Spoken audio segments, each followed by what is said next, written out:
Why have over 200 scientists called for a moratorium on the rollout of 5G? Why do they think it'll substantially increase exposure to radio frequency radiation that's been proven to be harmful for humans and the environment? That's sort of the sad part about this. It's sort of the voice. There are so many experts that are in the position of knowledge based on years of experience that talk about the impact, the biological impact of the cell. And they recently, as you're pointing out, went to the FCC and they said, this is not good.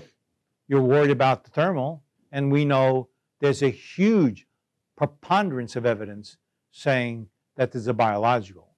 So it was really a little bit of desperation on the side of the science and research side of the industries to convince the legislation of the services we receive to think about other standards where they need to be. And so if you look at the data, it's indisputable, and that's what they're saying. It's indisputable that we know for sure by looking at all the data that's been developed by well-crafted studies, by experts knowing how to operate those studies, by peer review, meaning others have said, is it make sense or not? There's so many of them that it's hard to believe that it's not sufficient to, at the very least, have a review of the standards. That hasn't happened.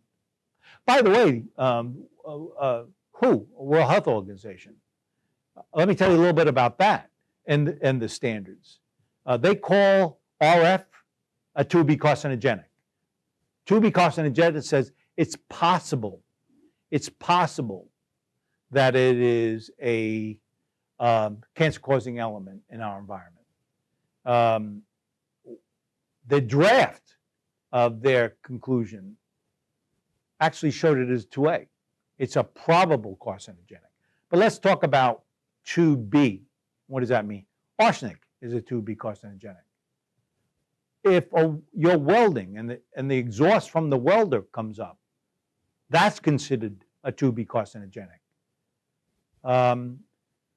Petroleum products that have gas off, volatile organic compounds from the gases themselves, which are volatile organic compounds, that is a 2B carcinogenic. So think about it this way. You go into the classroom, you're the parent, and you have your child next to you, and I'm telling you how we're going to conduct our business over the year, and I tell you that we have Wi-Fi for everyone here.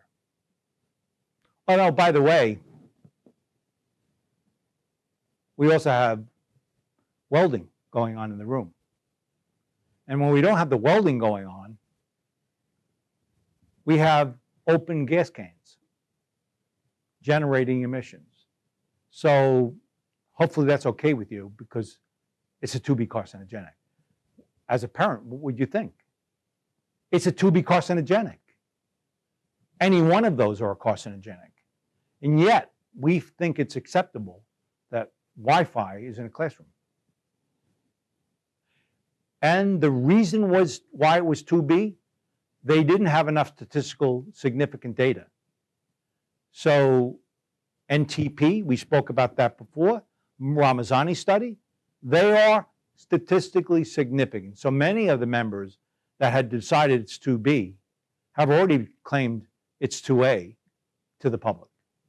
So it's just the fact that who hasn't met recently to change that rating, that classification.